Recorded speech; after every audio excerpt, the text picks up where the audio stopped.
നമസ്കാരം, പുതിയൊരു വീഡിയോയിലേക്ക് സ്വാഗതം. ഇന്നത്തെ സ്പെഷ്യൽ ഒരു മലബാർ സ്നാക്കാണ് കൂന്തൽ നിറച്ചത്. നമ്മുടെ തിരുവനന്തപുരം ഭാഗത്തൊന്നും അത്ര പോപ്പുലർ അല്ലാത്ത ഈ കൂന്തൽ നിറച്ചത്, അതിൻ്റെ മെയിൻ ഇൻഗ്രീഡിയൻറ്റ് കണവയാണ്. കണവ എടുത്ത് ക്ലീൻ ചെയ്ത് അതിനകത്ത് ഫില്ലിങ്ങൊക്കെ വെച്ച് ഉണ്ടാക്കുന്ന ഒരു പ്രത്യേകതരം മലബാർ സ്നാക്കാണ്.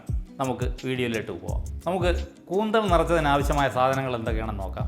1 കിലോ കണവ ഞാൻ വാങ്ങിച്ച് ക്ലീൻ ചെയ്ത് വെച്ചിട്ടുണ്ട്. പിന്നെ തേങ്ങ ചിരവിയത്, കണവ കട്ട് ചെയ്തത്, കൊച്ചുള്ളി ചെറുതായിട്ട് അരിഞ്ഞത്, ഇഞ്ചി വെളുത്തുള്ളി ക്രഷ് ചെയ്തത്, പച്ചമുളക് ചെറുതായിട്ട് അരിഞ്ഞത്, കുറച്ച് കറിവേപ്പില ചെറുതായിട്ട് അരിഞ്ഞത്. ഇത്രയും സാധനങ്ങളാണ്. അല്ലാതെ പിന്നെ കുറച്ച് സ്പൈസസ് കൂടെ ഉണ്ട്. ഇതെല്ലാമാണ് ഇതിനാവശ്യമായിട്ടുള്ള സാധനം. ആദ്യം നമുക്ക് കൂന്തൽ നിറയ്ക്കുന്നതിന് ആവശ്യമായിട്ടുള്ള ഫില്ലിംഗ് ഉണ്ടാക്കാം. അതിന് ഞാനൊരു ഫ്രൈ പാൻ എടുത്ത് വെച്ചിട്ടുണ്ട്. ഓരോ സാധനങ്ങളായിട്ടിട്ട് നമുക്ക് ഫില്ലിംഗ് റെഡിയാക്കാം. പാൻ ഒന്ന് ചെറുതായിട്ടൊന്ന് ചൂടാകുമ്പോഴേക്കും ആവശ്യത്തിനുള്ള വെളിച്ചെണ്ണ ഒഴിച്ചു കൊടുക്കാം. വെളിച്ചെണ്ണ ചൂടായിട്ടുണ്ട്. നമുക്കതിലേക്ക് ചെറുതായിട്ട് അരിഞ്ഞു വെച്ചേക്കുന്ന കൊച്ചുള്ളി ചെറുതായിട്ടൊന്ന് വാടി വന്നാൽ മതി. കുറച്ച് ഇഞ്ചി വെളുത്തുള്ളി ക്രഷ് ചെയ്തത് ഇട്ട് കൊടുക്കാം. നമുക്ക് കട്ട് ചെയ്ത് വച്ചേക്കുന്ന കണവയുടെ പീസ്, കണവ ക്ലീൻ ചെയ്തെടുത്തപ്പോഴത്തേക്കും അതിൻ്റെ വാലും തലയുടെ ഭാഗത്തുള്ള കൊമ്പ് ഇതെല്ലാം കൂടെ ചെറുതായിട്ട് കട്ട് ചെയ്ത് വച്ചേക്കുന്ന ആ പീസുകളാണ് ചെറുതായിട്ട് അരിഞ്ഞെടുത്തത്.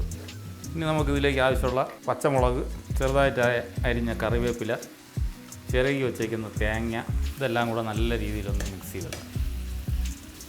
ഇത് നല്ല രീതിയിൽ ഒന്ന് മിക്സായി വന്നിട്ടുണ്ട്.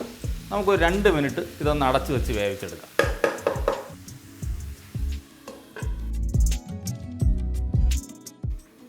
നമുക്കൊന്ന് തുറന്ന് നോക്കാം. അത്യാവശ്യം വെന്തിട്ടുണ്ട്. നമുക്കിനി ഇതിലേക്ക് ആവശ്യമായിട്ടുള്ള പൊടികൾ ഇട്ട് കൊടുക്കാം. ഒരു 1/2 സ്പൂണ് മുളക് പൊടി, ഒരല്പം മഞ്ഞൾപ്പൊടി, അല്പം മല്ലിപ്പൊടി, ഗരം മസാല പൊടിച്ചത്, ഫില്ലിങ്ങിന് ആവശ്യമായിട്ടുള്ള ഉപ്പ്.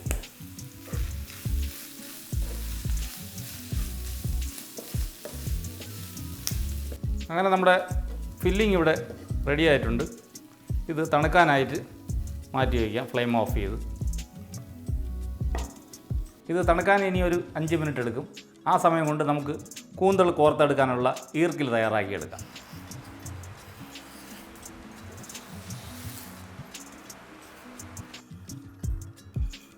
ഞാനിപ്പം പച്ച ഓലയുടെ ഈർക്കിലാണ് എടുത്തിട്ടുള്ളത്. നിങ്ങൾക്കിപ്പോൾ അത് കിട്ടിയില്ല എന്നുണ്ടെങ്കിൽ ടൂത്ത് പിക്ക് ആയാലും മതി. നമ്മുടെ ഫില്ലിങ് നല്ല രീതിയിൽ തണുത്ത് റെഡി ആയിട്ടുണ്ട്. നമുക്കിനി കൂന്തലിനകത്ത് ഇത് കുറേശ്ശെ ഫില്ല് ചെയ്ത് കൊടുക്കാം. കൂന്തൽ ഫില്ല് ചെയ്യുന്നതിന് മുമ്പായിട്ട് ഒരു ഇഡ്ഡലി പാത്രം നമുക്ക് അടുപ്പിലോട്ട് വെച്ച് കൊടുക്കാം. ഇത് ഒന്ന് പുഴുങ്ങിയെടുക്കാനാണ്. അപ്പോൾ ഫില്ല് ചെയ്ത് റെഡിയാകുമ്പോഴേക്കും ഇതിൽ ആവി റെഡിയായി വരും. നമുക്കിനി ഓരോന്നോരോന്നായിട്ട് ഫില്ല് ചെയ്യാം.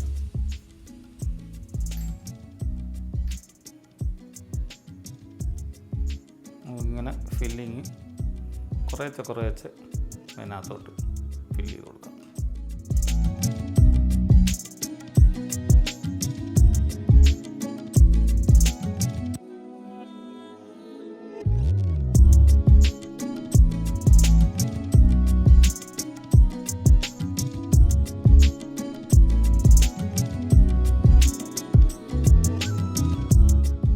അങ്ങനെ നമ്മുടെ അവസാനത്തെ കണവയും ഫില്ല് ചെയ്ത് വെച്ചിട്ടുണ്ട്. ഇനി നമുക്ക് ഒരു സ്റ്റീമറിൽ ആവി കയറ്റിയെടുക്കാം. നമുക്കിനി ഈ സ്റ്റീമറിലോട്ട് ഓരോന്നോരോന്നായിട്ട് പറക്കി വെച്ച് കൊടുക്കാം.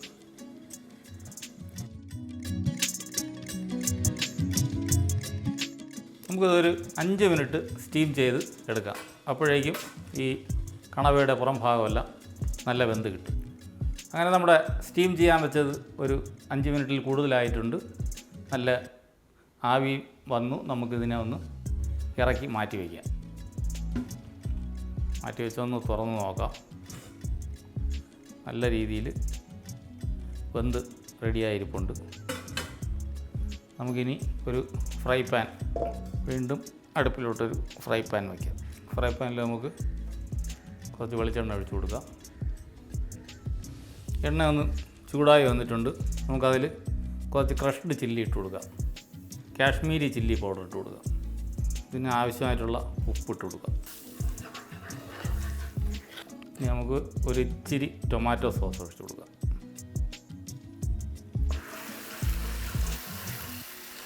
ഇനി ഇതിൽ വേവിച്ച് വെച്ചേക്കുന്ന കൂന്തൽ ഓരോന്നോരോന്നായിട്ട് നമുക്കിതിൽ ഇട്ട് കൊടുക്കാം.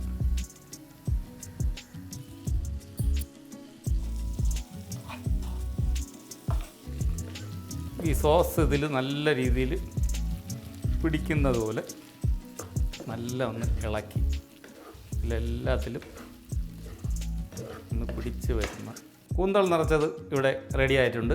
നമുക്കിനി ഇതിനെ ഒരു സർവിങ് ബൗളിലോട്ട് മാറ്റാം.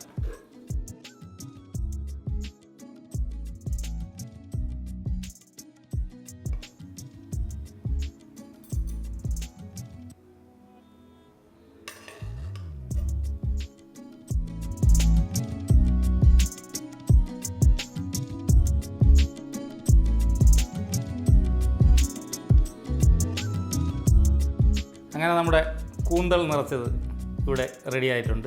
ഇത് എല്ലാവർക്കും ഇഷ്ടപ്പെട്ട് കാണും എന്ന് ഞാൻ കരുതുന്നു. ഇതുപോലെ തന്നെ എല്ലാവരും ഒന്നുണ്ടാക്കി നോക്കണം. നല്ല ഒരു ടേസ്റ്റി ആയിട്ടുള്ള ഒരു സ്നാക്കാണ് ഈ കൂന്തൽ നിറച്ചത്. ഇതുപോലത്തെ വ്യത്യസ്തങ്ങളായിട്ടുള്ള നല്ല വിഭവങ്ങളുമായി വരുന്നവരേക്കും നന്ദി, നമസ്കാരം.